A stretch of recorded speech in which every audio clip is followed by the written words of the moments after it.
Hello, I'm Edward October. Over the years, I've narrated more ghost stories, horror shows, and creepypastas than I can count. And yet, the crimes discussed on our true crime podcast managed to scare the shit out of me. This program is not suitable for children or the faint of heart. If you are such a person, go ahead and switch off this podcast. Listen to something else. Are you still with us? Well, we've warned you.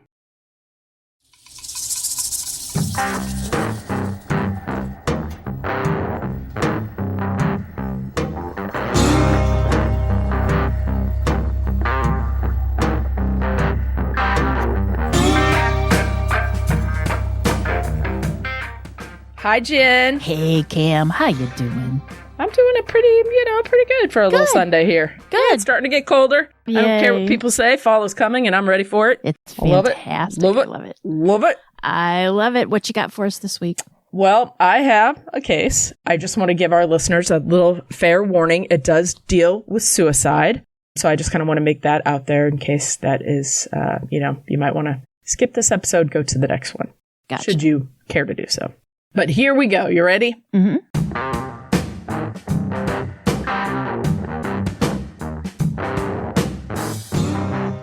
We are headed to the great state of Texas, Houston to be exact, where a mom named Renee and her 19-year-old daughter, Ashley Wilson, are very close, talking often, usually every day, which I do too. When Renee tried to reach out on the phone to have their usual chat, there was no answer. Now, usually this may scare Renee, but she thought she knew why. Ashley had called her mom a few days earlier to tell her that she had some news. And that news comes with lots of crying and about 9 months. You know what I'm saying? Mm-hmm. Had a little package coming. So Renee thought Ashley was upset with her, as Renee told her that, there's going to be some major changes in your life when that baby gets here. One of those changes includes you moving back home. Well, Ashley, she had just moved out. She was living independently. She was doing really great things. You see, Ashley had had a terrible car accident, and she ended up with some severe injuries. And it took a lot of time for Ashley to heal and get to this point. She did not want to come back home and live with her mom. Yeah, it's kind of hard to go back. It's January 19th, 2004, when a call comes into the Fort Bend County Sheriff's Office. On the line is Renee, who went to go see her daughter, check up on her because she was worried. Renee knocked on the door, and then the knocks started to become more and more like thuds, bangs, because Ashley's not answering the door. She's getting a little frantic. Finding an apartment employee, the man let Renee into the apartment. Making her way into the apartment, she stumbles upon the unthinkable. Renee is shocked to find her sweet daughter dead. Around her neck is a cord she wore around her neck at high school graduation, and a pillowcase over her head. Ashley had hanged herself. The police are called in, as is standard protocol when a death occurs, no matter how the death occurred. They have to come in and secure the scene and all that stuff. Sheriff Milton Wright, along with Detective Michael Kubright from the Fort Bend Sheriff's Office, went to the scene to investigate. Even if it appears to be a suicide, as we all know from this podcast, Jen, sometimes there's more to it. And Exactly. The scene doesn't always give that away straight away. Along with Ashley's lifeless body, investigators received a note from Ashley. The note seemed to indicate a suicidal Ashley. The note said that she was depressed because she was pregnant. The note went on to say that she was upset because the father of the baby was not going to support her or the baby, and that she hated that with a big passion. That's a quote from the letter. Ashley ended the note by saying, "I wish all things would just go away and I could be happy again." Signed, Ashley. It's heartbreaking. Since the door was locked when her mother Renee arrived at the apartment, it was clear that no one had broken in. The way Ashley's body fell to the ground also seemed to be in line with suicide. It seemed like a pretty clear-cut case of suicide. But there's just one issue. Renee, Ashley's mother, did not believe Ashley would ever kill herself. She was her daughter, and no one knew her better than her mother. This was not Ashley's character. Note or not, Renee did not believe it. So there's a couple things that Renee noted and told investigators while they're there. She said that Ashley lived by herself in this small apartment. It looked to be like a studio. Right when you walked in the door, the bed is literally right like there. a foot in the door. Right. Yeah. But Renee said that Ashley always had the TV on, always. She always kept lights on. Even when she wasn't home, she had all that going all the time. Even more disturbing was that the apartment key from Ashley's key ring was missing. Ashley had struggled mentally since her car accident and had been on several drugs to help cope. But with her pregnancy, she stopped taking almost all of them.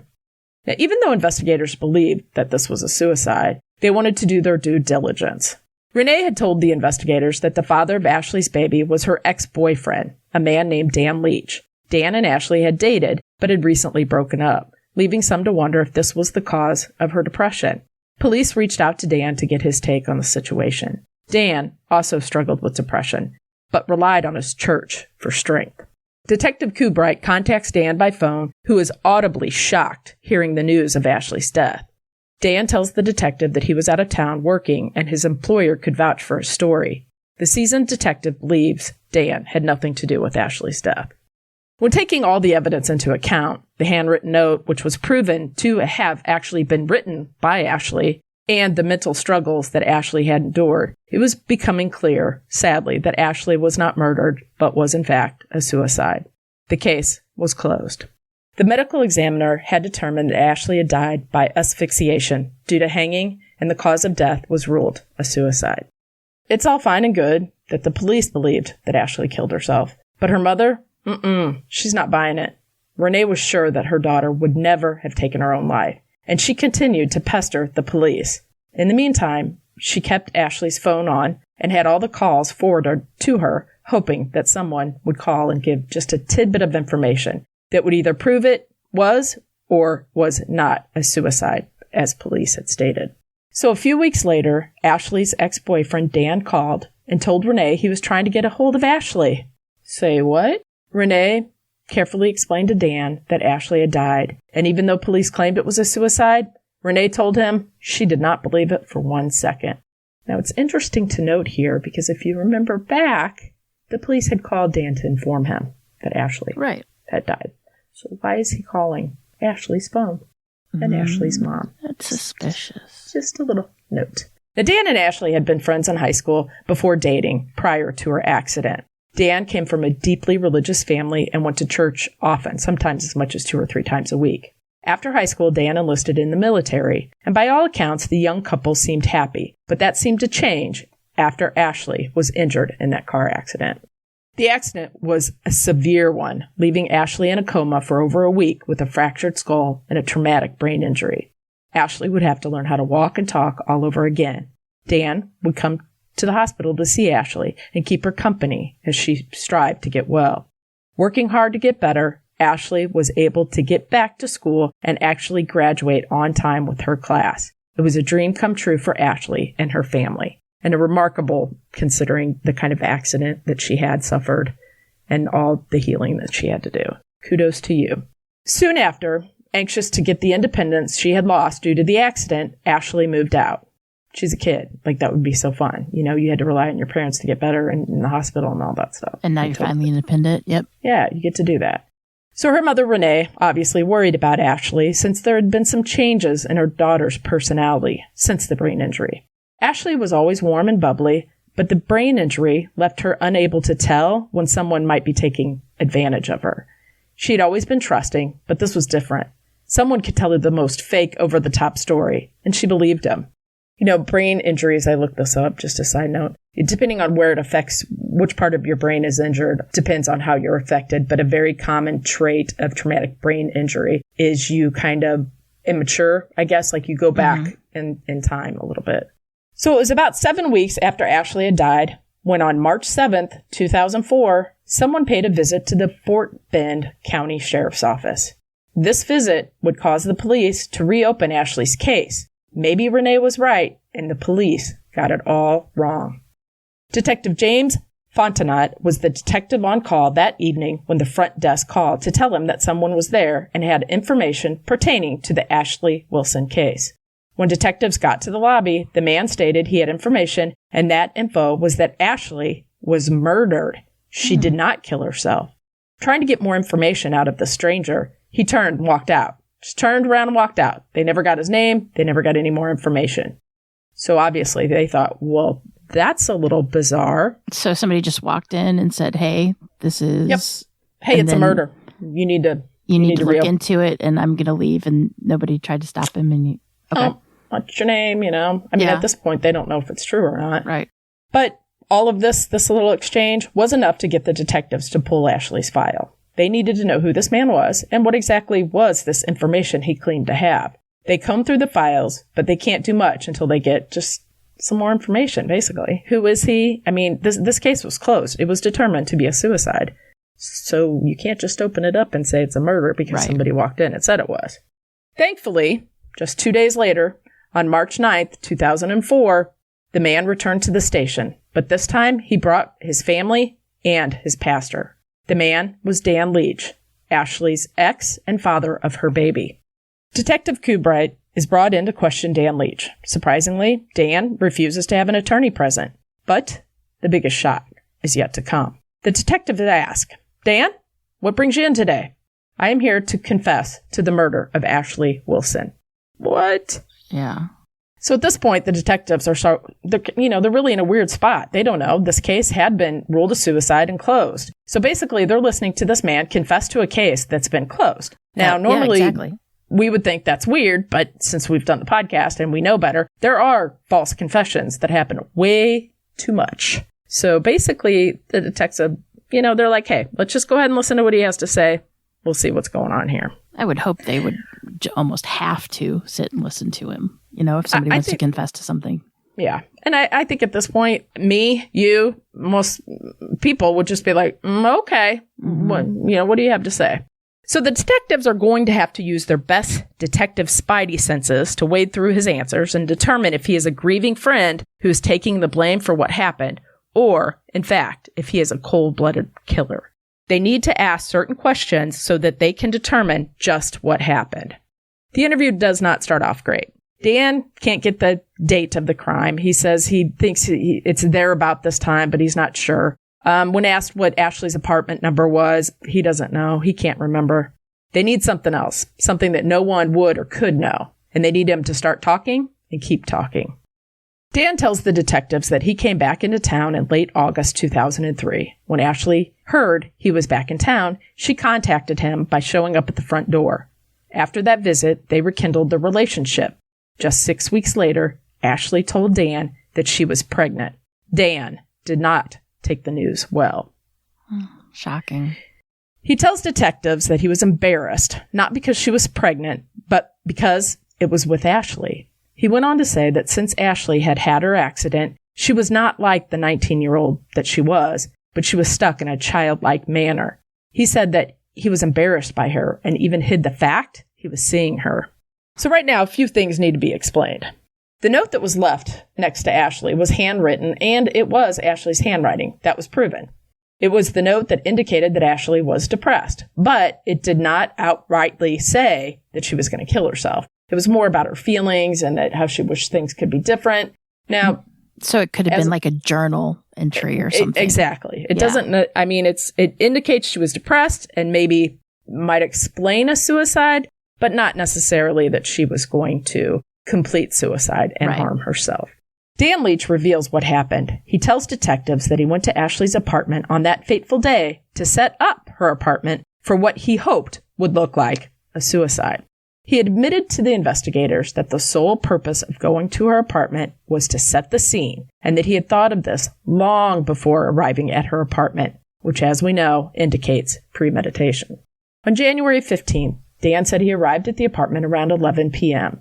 Dan said he spent hours working on Ashley. He wanted her to get, and I didn't really understand this. I mean, I do, but I don't. He wanted her to get nervous and upset, fidgety, I guess not feel secure, I guess would be the way I'd say it. So he was like talking to her, about her feelings and stuff. Around 2:30, he started to get his plan in action. He asked Ashley to turn off the TV before he began. Dan tells Ashley he wants to do a trust exercise with her. He asked her to write down all her fears on paper and tell him what she is truly afraid of with not only the pregnancy, but in life. Dan tells Ashley while she is writing down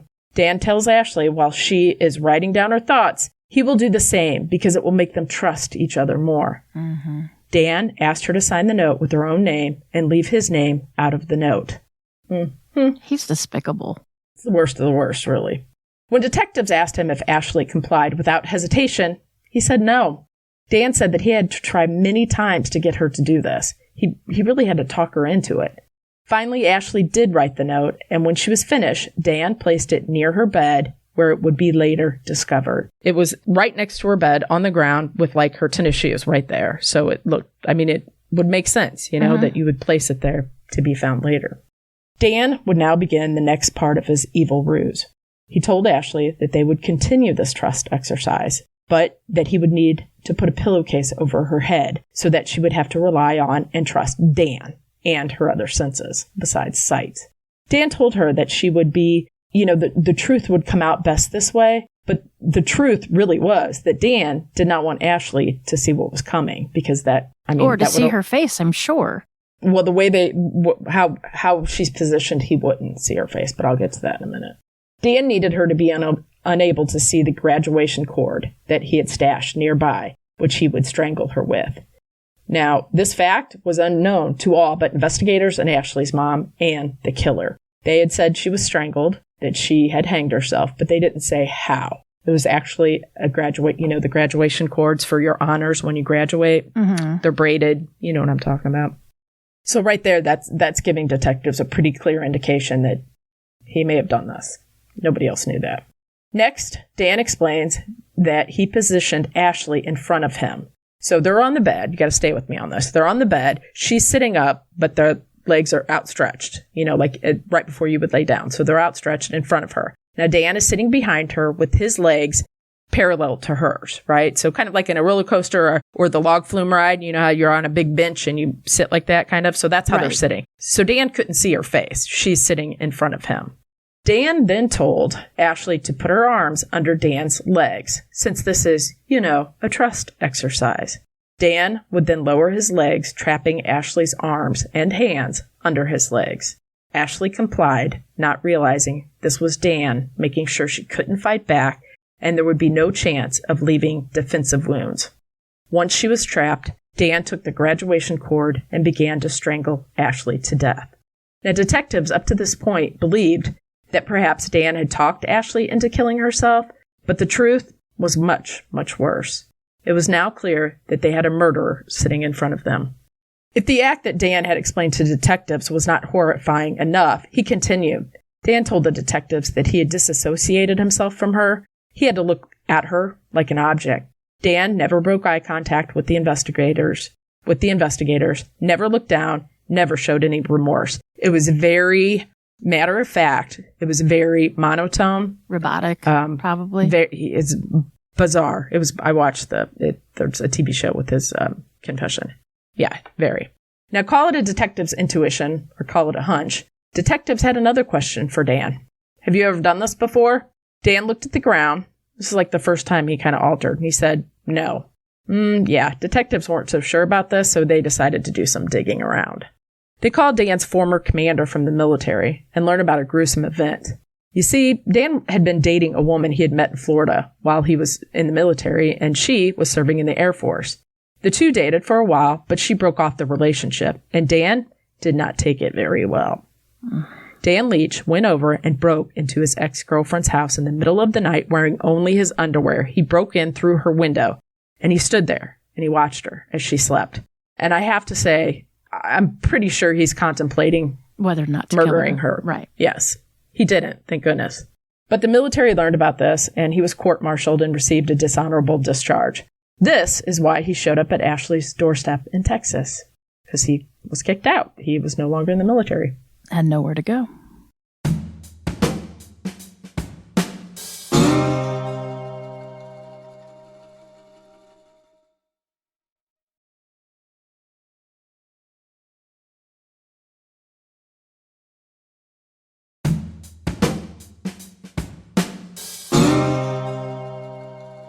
In August 2004, Dan Leach appeared in court and pleads guilty to murder. He received a sentence of 75 years and will not be eligible for parole until 2041, when at least half of the sentence had been served.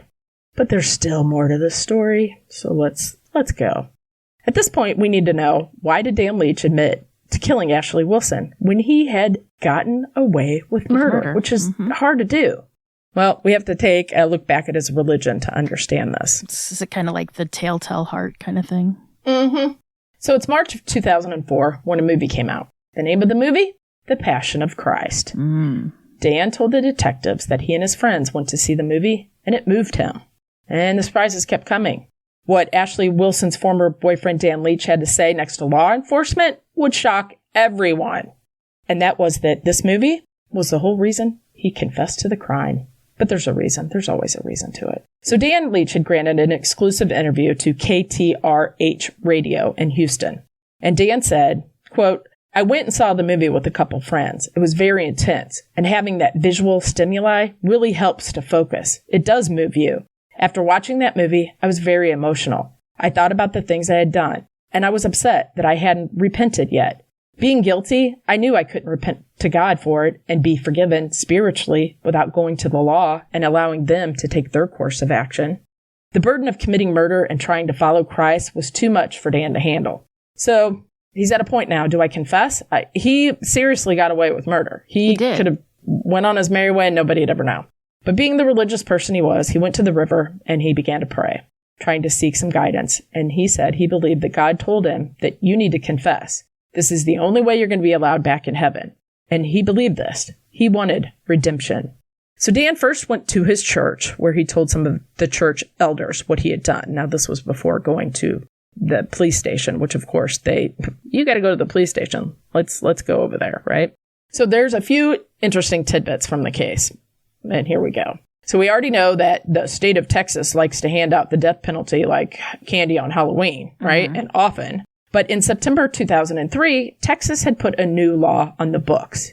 In this law, the state would define an unborn child as a person, not an unborn child, not a fetus, none of those. Meaning that it was a person. It was a person, whether it was to term or not. And committing the crime of murder on a pregnant person means that you can be charged with capital murder by killing the mother and child. Correct. So capital murder, as we know, gets you a fast track to the old death penalty. So when Dan turned himself into police, he knew that he would most likely be facing the death penalty for his confession. But there's another twist. Authorities had determined that Ashley was not pregnant at the time of her murder. So this wasn't a capital murder case, and instead he was charged with first-degree murder. Wow. And closing this out, which I think is... I guess she just thought she was pregnant? Is that... false pregnancy test? I got to tell you, this was from an article I read on CBN, Christian Broadcasting Network, which I'm going to give you a quote here. That's what they stated.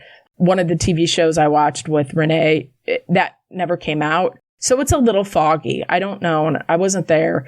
I just know that they decided to charge him with first-degree murder rather than capital murder. Maybe, okay. I don't know. So in an article from, like I said, Christian Broadcasting Network, the court-appointed attorney for Dan Leach is a man by the name of Ralph Gonzalez, and he stated in an article for the CBN network, quote, "There's an anomaly here. You either love Christ or you don't. You either taken him into your heart or you haven't. It's not something you switch on and off. That's the grave issue for me. But I don't judge my client. I represent my client, and I believe that somehow, somewhere, some way, he disconnected his head from his heart, and he did this act. He's very, very sorry he committed, and now he's willing to face justice. I can only hope that at the end of his days, God will take Dan under his wing and say, 'My son, you did the right thing. You did the right thing.'" End quote. So Dan Leach sits in prison for the murder of Ashley Wilson in Texas as we speak today. Interesting case. I think the takeaway here is, well, I think there's a lot of takeaways. One thing that keeps popping in my head that I can't get over is how Dan said that he was embarrassed to be with her because she acted so much younger. But he had no problem sleeping with her. She acted so much younger. You know what I mean? And he didn't tell anybody. And, she's 19, she's legal, but she acts like she's 16. Younger. And one of the quotes he said was, and I didn't write this down, but it was something to the fact that he's going to grow older and she's always going to act that age, no matter what her age is. And he couldn't deal with that. He didn't like that. But I think that's a cop-out. I believe that he didn't want to deal he didn't want to stay connected with her because of the baby. And that's why, like, if she truly wasn't pregnant, I mean, and if she was pregnant, her mom would have totally helped take care of that baby. But if she wasn't pregnant, would any of this happened? I don't know. I mean, just the amount that he went into, and like, it's very morbid to think of how he tricked her into doing all this. He gaslighted her. Yeah. If you trust somebody, you're going to be like, okay. And especially if you have if you have a brain trauma and that makes you act younger. Yeah, of course she's going to trust and trusting. him. Like her mom said that, like, one of the things is that she believed anybody. She believed any story she was told. She was very, very gullible. And so that she fell for that. The detective said that he knew that Dan was telling the truth when he described, and you really have to like kind of got to visualize it to get it, that he trapped her arms underneath him so that when she was being strangled, she couldn't claw at him. She couldn't get his DNA because that would have changed everything. Why do you have Dan Leach's DNA underneath you and he's got a scratch on his face? That the detective said he knew right then and there that Dan was telling the truth, because that's such a, I guess, a vivid detail to holding somebody down. Right. And, doing all that. I don't think I really explained this, but so when she was found, her body was on the bed and it was kind of cocked weirdly, as if maybe she had been hanging in a room or whatever. And so that made sense to them that her body had fallen, right? When in reality, she was never up there because he was on the bed with her. He did it. Another detective said he wholeheartedly believed that Dan Leach would have turned out to be a serial killer. Oh, he definitely liked this and wanted that. And part of me is wondering if he's just blaming this on God. I don't know. Blaming it on God? What not do you mean? Blaming it, but like blaming that he felt he had to confess to God. I'm not so sure that's it. I mean, he was deeply religious, but to be evil enough to do that to somebody, I have a hard time thinking that you're going to find your conscience later enough to watching a movie. Yeah, maybe it just set in with him, and he was like, you would think that. What did I do? You wouldn't need a religion to tell you that killing people are wrong. I don't know. That's just me. I might hate for that, but maybe not. Maybe he really did. Like he was raised very religiously, so maybe he did, like, what he really did finally sunk in, and maybe the movie just pushed him over to see that. I don't know, but I guess we won't know. Could be, but what he did was very cold and calculating. Very, yeah. Had it planned out for a while. Yeah, exactly. That first girlfriend that he didn't harm in Florida. I mean, he came to his senses then, right? Or maybe did she wake up to see him? How was he caught? Do you know? Well, the military found out, so I'm guessing she probably woke up. Okay. I didn't see where this was. Just the detectives combing back through his stuff, because they were like, I don't believe that, as calculating that as that was, and how detail oriented it was, and how the seasoned detectives bought it hook, line, and sinker that she'd killed herself. So I think that they believe, no way, he's got to have some sort of background. But he was young too, so who's to say what would have happened? That's the story of poor Ashley Wilson, and bless her mom. Her mom knew. Of course she did.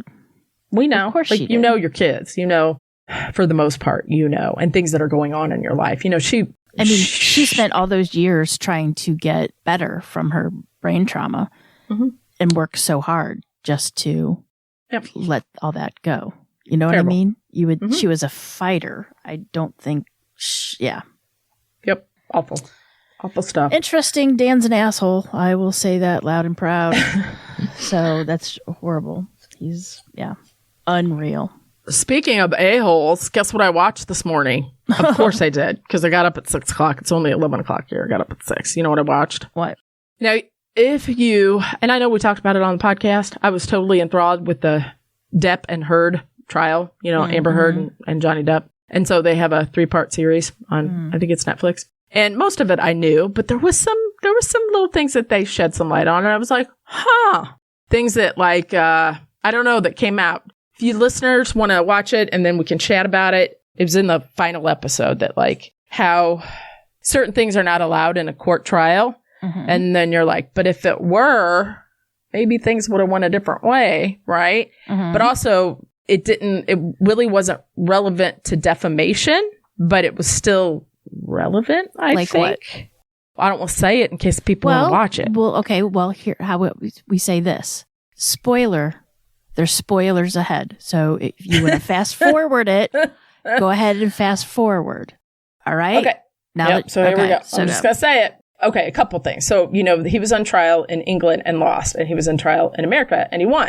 Mm-hmm. So there were some things. So, a lot of, I'm just going to say it all because I don't think you'll watch it and then we can just talk about it. So one of the funny parts was that Rothburn, I think that was his name. It was Amber Heard's lawyer, said, so you poured a mega pint. Remember the mega pint? And it was all over. It was like, a mega pint? Johnny Depp said. And he's like, I poured a large glass of wine. And like everybody laughed and they made memes about all that. But what nobody told you, and maybe it was online, I didn't see it, is in the England trial, the attorney had said, so you poured a large glass of wine. And Johnny is the one that said, yes, I poured a mega pint. But see, like in America, he acted like he didn't know what that meant. Like he acted like Ben had, you see what I'm saying? Mm-hmm. So that was a little weird. Which isn't neither here nor there, but I think, Johnny had practice over in England before he came over here. That's exactly what I was just going to say, but I didn't want to say that. He knew what was going on. Yeah. He figured out what to keep out and what not. So then basically, don't you think it's basically a game in court who can outwit the other? Yeah. And I think Amber did, like a lot of times she did seem like she was acting. And then Johnny would just kind of giggle at parts, and then that made him more endearing to people, I think, like the mega pint. Everybody thought that was so funny. Well, that wasn't original. Like the guy was just quoting them. Another thing is that there was a plane incident. I know you don't know all this because whatever, but on the plane, he got really drunk and he was on oxycodones. I think that's what they are, oxycodones. And he kicked her or something like that. So they pulled his buddy up on the stand in America.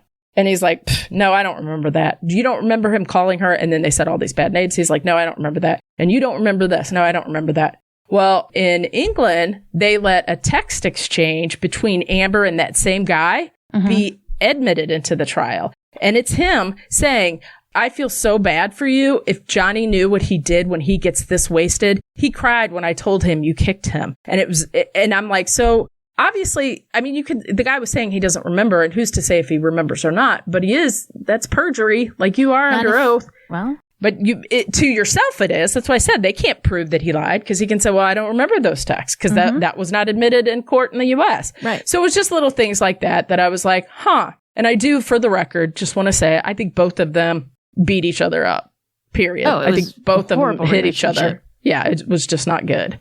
So, and it just makes me so sad because I've always liked Johnny Depp, but in a way, it just reminded me of the cranky old celebrity that gets with the 19-year-old, beautiful ingenue.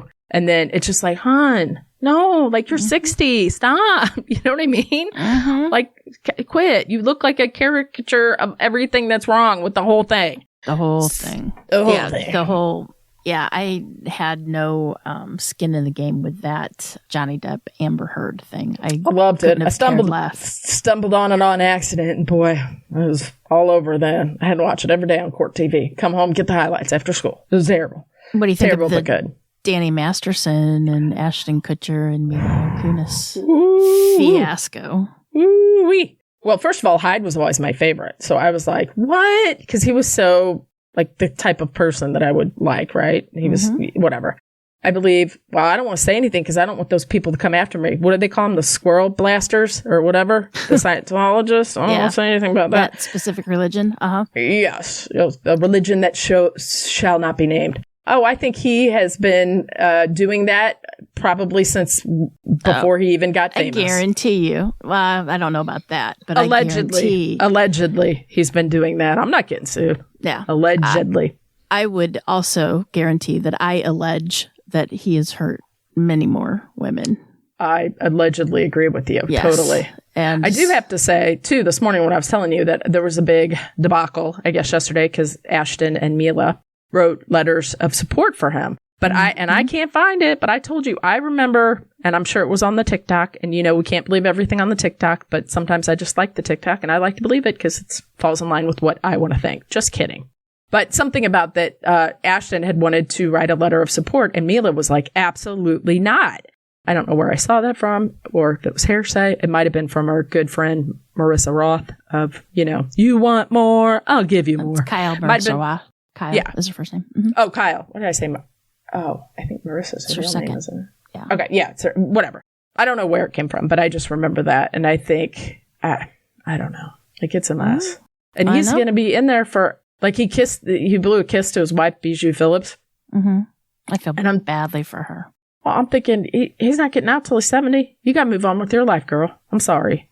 That's a long time, It's a very long time. right? I don't know. I have no idea why Ashton or Mila would ever write. Nobody else did. Topher nobody Grace else did. didn't. Nope. Right? Vilmer. Fez? I mean, he's got his own Laura problems. Pepperon? Nope. Yeah, I have no idea. And especially with Ashton being that voice of child trafficking and all that kind of stuff. His little, oh yeah. I don't know. I know. And supposedly, on Allegedly. Instagram, Chrissy Bixler posted to her story a reference. I'm reading this from Women's Lives Matter _ from Instagram. Chrissy Bixler posted to her story a reference to the night of Ashley Ellerin's murder, where Ashton claims he was hours late to their date, amongst other details that don't add up surrounding that event. Even if Ashton was not responsible for the act itself, it's clear that there was a cover-up of some kind, is what Chrissy wrote. That's what she said. We did not say that. We did not say that. I am just reading that from what she said. Women's Lives Matter _ Can't actually find what Chrissy wrote, but yeah. And then people are going to be after her. Mm-hmm. Yeah. You know. The whole thing, that was such a non-apology that the two did. It wasn't even acted well. You know what I mean? How did everybody find out about that? Did the judge release it? The judge released it. I mean, it could have been that the lawyer said, you can go ahead and write something for your friend. It'll be under, we'll keep it locked up. Nobody will ever know, blah, blah, blah, blah, blah. Well, the judge can release anything he wants. Yeah. So true. He released all the documents. Never in a quadrillion years would I ever, if you, my best friend in the whole wide world that I've known forever and ever, longer than anybody else in my world, except for my mother, did something that horrendous, I could see writing a letter in regards to you, that I loved you, that you were not the person that I thought you were, blah, blah, blah, but not, it would be like, but not I don't saying, know. Even though she killed 15 people, I still think you should reduce her sentence. Yeah, I would. Hell, if I found out you did something, I'd be the first one to turn you in. Yeah. Well, no, you wouldn't, because you got to catch me first. So I get like that, you're a good person and I'm sorry to see this, but I don't know. Who knows what you do, but I would have said, but what he did, and that was 20 years ago. He had to be free for 20 years. Like, yeah. I know. Shameful on Ashton and Mila. I mean, I have no respect for them whatsoever. And I posted on Twitter, I'm like, the only thing that would have made that non-apology worse is if Ashton would have pulled out a ukulele to start playing, like Colleen Ballinger's Not So Sorry apology. Did you see that? Yeah, that's a whole different ball of wax. But it was awful. Very disappointed. Very... And you would think too. Not that I liked the two anyway. You know what I'm saying? But they have publicists. I would have thought somebody would have said, nope. Yeah. Handlers. Where's their handlers? Yeah, exactly. Not a good idea. Not a good idea, people. Nope, we're not going to do that. We're going to stay far away from that. And the day before, they were like saying, look how great we are. Well, I'm putting the look how great we are.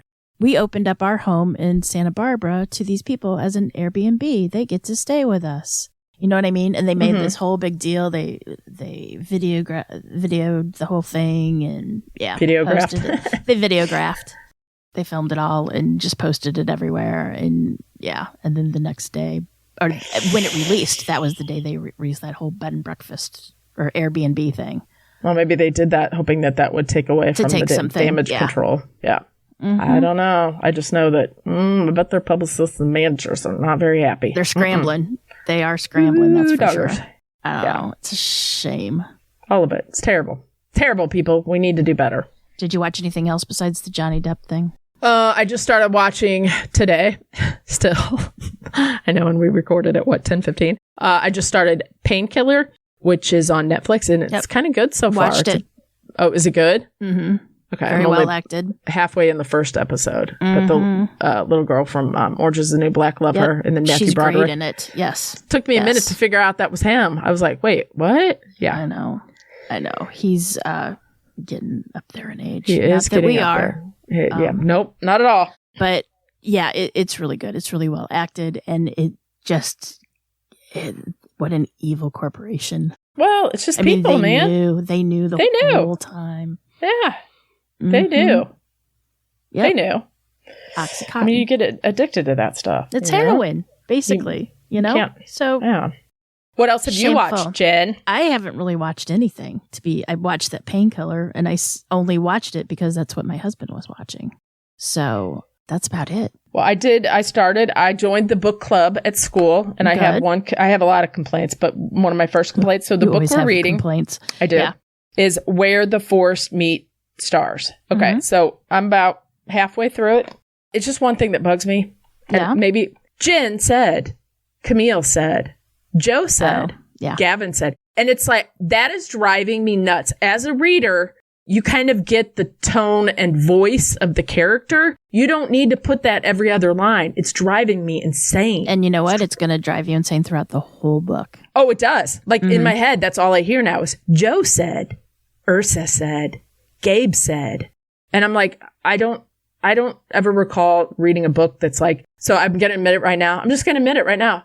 50 Shades of Grey. The writing in that was atrocious. And just like, I would in my head make fun of that too. And so and it makes me sad because I think that's overshadowing what I'm supposed to be getting from this. Yeah. No, there's some, I forgot what book I was reading, but they used in so much as, or something like that kind of phrase, like almost every damn chapter. And it's like, and it's not a common phrase. And and it makes the book unreadable. Because that's all you think about. In the first book of 50 Shades of Grey, the word that she used all the time was sated. You read all 50 Shades of Grey? I read all 3. Yes, of course I did. But they were so sated. Sages. And I'm like, what? Nobody says that. And then you don't have any other words you can use. It just annoyed me. Yeah. Yeah. Well, I just I'm finishing up Murder Your Employer, which I'm enjoying. And Is that a true story? No. Just kidding. Nope, it's fun. It's The McMaster's Guide to Homicide by Rupert Holmes. It won an Edgar Allan Award, or an Edgar Award. And then I just downloaded The September House by Carissa Orlando. Is that it? Let me find it. Is it spooky? It's a brand new book. I don't know. It's supposed to be. Oh, okay. Because it's spooky season. It's spooky season. It's Carissa Orlando. Is she from Florida? Yeah. No, South Carolina. Or at least that's what she went. This book is dedicated to the good folks in the psychology department at the University of South Carolina who encouraged me to publish something that but weren't specific as to what. Oh, okay. Interesting. So, yeah. So we shall see. I'm hoping it's good. It was recommended on the TikTok. I'm most of my TikToks is book talk. So I get a lot of great. They're just giving you wrong information that they want you to not believe. On TikTok. book talk? No, the TikTok. Oh, that's what people say. And I said, sometimes I like the wrong information because it aligns with what I think, regardless if it's right or not. Just kidding. I'm not kidding. You know what I'm saying? Like the gossip. I love the gossip. Might not be true, but I'm here for it. Yeah. That's what I'm saying. Gotcha. Not conspiracy theories about it's not landing on the moon or... Yeah. So-and-so and so-and-so are in the closet and they love each other. When are they coming out? Whatever. That kind of stuff. And I'm like the Hollywood gossip. Gotcha. I love him. Yeah. That kind of stuff. Well, gotcha. Yeah. Mm-hmm. Well, I do have... I hear we have a promo. That's what I was going to say. I do have a promo from Crime with My Coffee. It's like I'm psychic. I know. Well, Crime with My Coffee. We met Suzanne in June at the podcast festival that we were at in Austin on August, right? Past month? End of August. Yep. So sweet. Mother-daughter team. Very, very sweet. Duo. Love them. And every time I always want to sing Crime with My Coffee. Crime with my coffee. And actually, I'm drinking my water today out of my Crime with My Coffee tumbler that they gave me. Very nice. One. You got one. And they said they're sending you. Yeah, and then you said that I didn't deserve one online. I saw it. I saw your comment. I didn't comment. And I stand by that comment. I'm a better person than you. Yes, I am. I so am. Whatever. Anyway, mother-daughter duo. There's 157 episodes to binge. They're so nice. Such nice ladies. Seriously, go give them a listen. Subscribe, review, all that kind of good stuff. And let's help them out. Help a podcast out. Exactly. I was going to say we've all been there, but maybe it was just us. Maybe we've been there. Fledgling, trying to get going. It's difficult, especially in the podcast world. But anyway, Yes, they're great women. I enjoy Check 'em them. out. They're a lot of fun. They make me laugh. Give them a download. Little ring. Yeah. Little listen. Give them a listen. So All right. anyway, listen to the promo too. It's right after this. And But that's all I've got. That's all I got too, Jen. You want to say goodbye to the people? Is it Sure. time? I think it's time. Is it that time? This is when the ending credit music starts. Da-na-na-na. But until next time, Jen, remember, lock your doors. Keep passing by those open windows. Bye-bye. Love ya.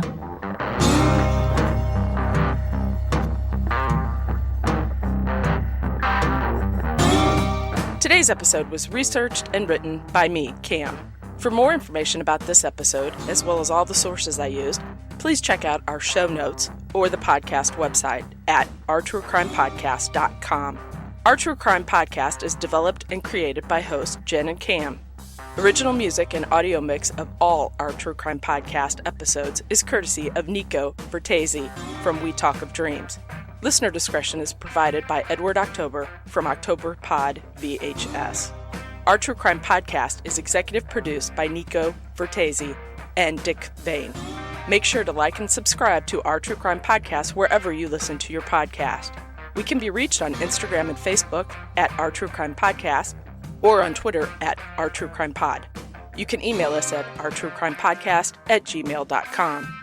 If you really like the show, make sure to check out our Patreon at Our True Crime Podcast. Our True Crime Podcast is an OTC production. Looking for a true crime podcast that packs a punch and keeps you on the edge of your seat? Look no further than Crime with My Coffee, your ultimate caffeinated companion in the world of mysteries, investigation, and chilling tales. Join us as we sip on our favorite brews and deep dive into the darkest corners of true crime. From unsolved disappearances to heinous murders and pulse-pounding thrillers, Crime with My Coffee has it all. With meticulous research, gripping storytelling, and a dash of humor, we will keep you captivated from the first sip to the final revelation. So grab your favorite mug, brew a fresh cup of joe, and immerse yourself in the addictive world of true crime. Subscribe now on your favorite podcast platform and let us become your weekly obsession. Crime with My Coffee, where mysteries are brewed, secrets are spilled, and your coffee becomes your partner in crime.